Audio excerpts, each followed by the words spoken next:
Italian Wine Podcast. Chin Chin with Italian wine people.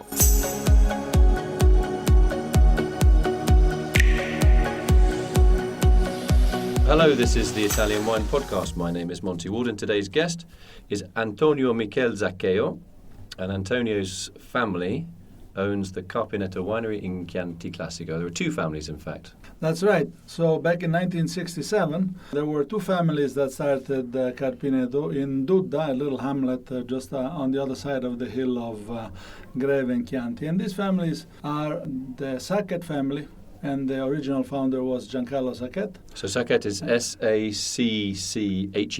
Exactly, and it's a name from the province of Belluno. So he's a Veneto origin. Mm-hmm.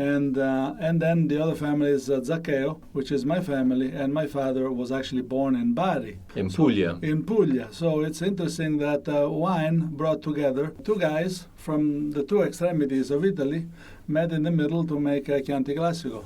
So what made? So why did they decide to move to Chianti Classico, to create this business in Chianti Classico? Well, probably a good deal of insanity, because back then, Chianti as a category was a good category, but it was, not far from a table wine back then. So just like a basic, you mean a basic wine? A basic wine, an everyday wine, produced also in large quantities and often produced in the famous, straw-covered bottles called fiasco. Mm-hmm. And the two young whippersnappers at that time, they were in their early 20s, they said, fiasco, is that a description of the bottle itself, or is it a description of the content? Because certainly the wine was not an exciting wine back then. And so, my father comes from a winemaking background, same with Giancarlo Sacchet, and so they said, hey, I think we can do better than candle holder wine here. We can do a good job. Candle holder wine? Yeah, because... That's a good one. I've heard that one before.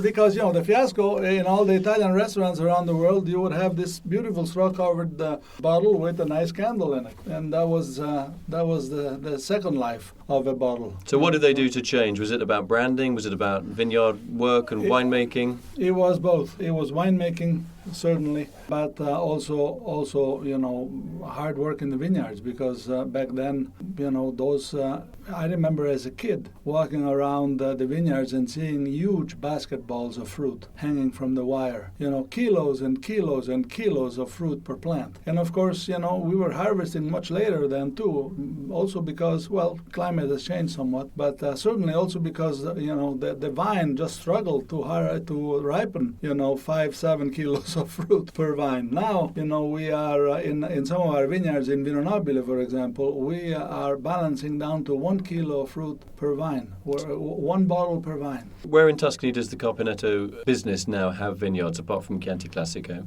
We actually have grown to run about 500 hectares of sustainably farmed land. And of course, from Chianti Classico, we soon thereafter acquired another estate on the other side of the hill in Gaville, which is just in the Alta Valdarno appellation. So that's just north of the Chianti Classico, northeast, isn't it, of the Chianti Classico? It would be basically straight east. Yeah, straight east, just on the other side of the hill. Mm-hmm. And also a very good area. That's where we have an olive grove. Like, every winery has several olive groves, woods, and then that's where we started experimenting with super Tuscans in the 70s. So for us, that was a very important piece of land. So outside of Tuscany? You got other vineyards in Tuscany. So you mentioned, is it Brunello and Vino Nobile? Yeah, that's exactly right. Then we have one in Brunello, we have one in Vino Nobile, and one in Maremma. Right, okay, so Maremma is on the Tuscan coast. So in Brunello, where are your vines? So our vines in Montalcino are, if you look directly west towards the sea coast, we are, as the crow flies, at the same height as Montalcino,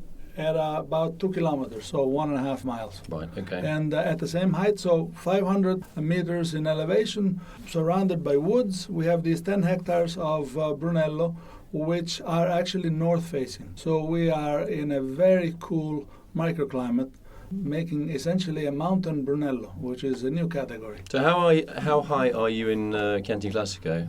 In Chianti Classico, we are in Dudda, and that's a little over 300 meters. Okay. So we are lower there, although we are towards the bottom of the valley, and so actually we have very good temperature excursions there. Okay, day-night temperature. What about in the Maremma? Where are you in the Maremma? In Maremma, we are near the little town of Gavorrano.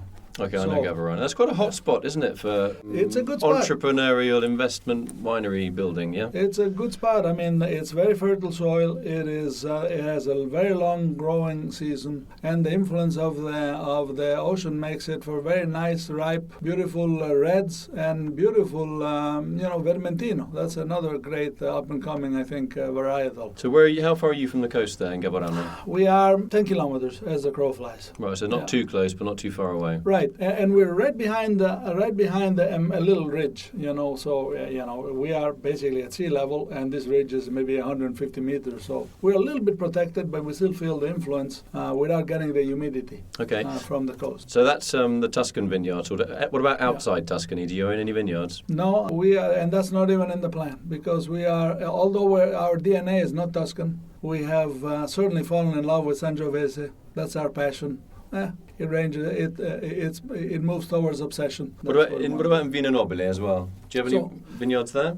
Yeah, so in Vino Nobile actually is our largest vineyard holding. So the estate is 186 hectares, of which about 100 are planted to vineyards. And what's it called, the estate? It's called Carpineto. So all of the one thing about Carpineto is that every one of our estates, so every one of our 30 wines that we make and olive oil are called Carpineto. Keeps it simple. Keeps it simple because brand building is such a complex exercise nowadays, and we know that there are so many wine brands today. So we just keep one brand for everything. It makes it a little difficult for the guides sometimes because they don't know where to put us. They have to put us in a different category, just Tuscany. Okay. That's our specialty. Okay. In Vino Nobile, I wanted to say, on that estate, we have 80 hectares, dry-farmed, hillside vineyards, planted to very high density, up to 8,630 vines per hectare. And contiguous, it is the biggest contiguous high-density vineyard in Italy, 80 hectares. So that must have cost an awful lot of money to plant, 8,000 vines per hectare. It's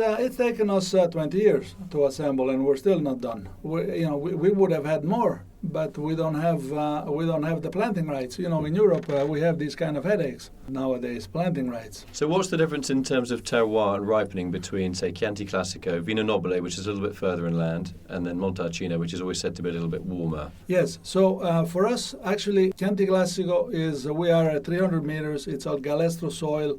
So they're low cropping vines. We will ripen. The Sangiovese there actually ripens almost about at the same time as Vino Nobile. Even though it is warmer, but it is deeper soil, all clay, and so fresher soil. It's got a little more power. In Vino Nobile. In Vino Nobile, and so actually we are harvesting more or less at the same time because Montalcino, our estate, is a mountain estate. Well, we harvest that one last. It is on average, Montalcino is warmer, perhaps if you're on the lower edges of the appellation, but us being probably the highest vineyard in the area, well, we are one of the last ones, plus being northerly facing, we're harvesting that one last. So that will be, a couple of weeks later than the Vino Nobile and Chianti vines? Yeah, I would say on average, yeah. And the Maremma is the first area to ripen? Maremma with the Vermentino, it comes first. And we also have a little Merlot there, then that also is a precocious variety. That comes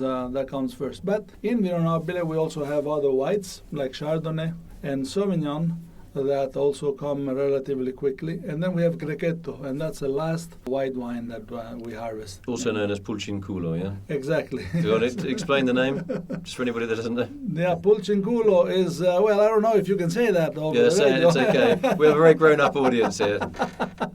Well, it's actually fleas, Where, though?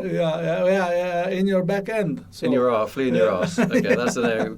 And why is it called, why is the grape called that, like having a flea in your arse? Because? Well, because it has those little dots, right? And a little black dot at the bottom of the berry. Exactly. But it's not a very inspiring name if you translate it like that. The grape is actually quite wonderful, though. Yeah, for sure. Yes. Now, I'll ask you one last question about global markets. What are the trends that you see, given you've got a large large palette of wines to sell, particularly red wines. How do you see things moving in the future for Italian wine in general and your red wines in particular? Well, for us, we're seeing actually, after much experimentation and the education of, say, the world consumer improving, we're seeing a return to the classics. So, for us, Chianti Classico, Vino Nobile, Brunello, there is a demand coming back to that because, it's been fun experimenting with all the wines, with all the creative labels and creative closures and everything so fun and blends and this and that and the other. So you talk about super Tuscans, the sort of Bordeaux Tuscan hybrids. There's a demand for that still, but I'm talking about, the original Tuscan wines like Chianti Classico, Vino Nobile, Brunello. Those wines are coming back into demand because as the consumer experiments around the world, eventually they want to taste what a classic wine tastes like. So they want to try a good Bordeaux, they want to try a good Burgundy, they don't want to drink just sparkling wine, they want to have a champagne. They don't want to drink a Riesling. They want something, from the Rheingau or, the original. They want to try the original. And so we're seeing that trend strengthening. And that, of course, plays to our hand because, in Tuscany, we are very traditional, sometimes even too much. But have you restyled the wines a bit to make them a little bit softer? That has been a trend recently, hasn't it, in red wine? Some of the, Tuscan reds were often seen as being a little bit austere, taking their time to come round, and people often showed less patience for the Chianti wines than they did for, say, Bordeaux, maybe because of the more famous name, if you like. But how are you? What about wine styling? No, the success of Carpineto has always been, having already from the get-go, so sort of walking the line between classic and modern, without being too modern, too ripe, too oaky. So always walking that fine line. So, and how do you do that? You do that by having really good fruit. If you deliver good fruit, good ripe fruit to the winery, well, then you're making good wine. In a ripe, you're not having the austere edges, you're not having the bitter tannins, you're not having the acidity that, the big basketballs of fruit that we talked about earlier. That's a great one.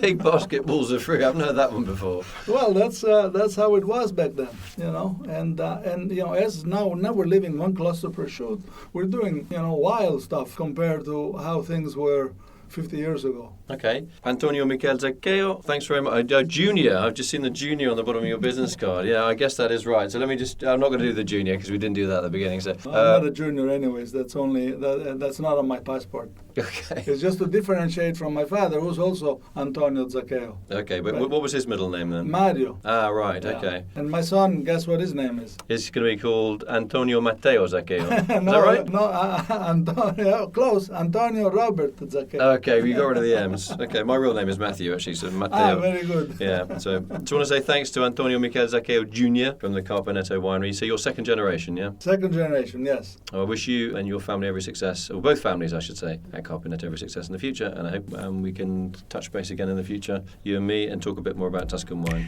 Grazie. Salute. Grazie mille. Follow Italian Wine Podcast on Facebook and Instagram.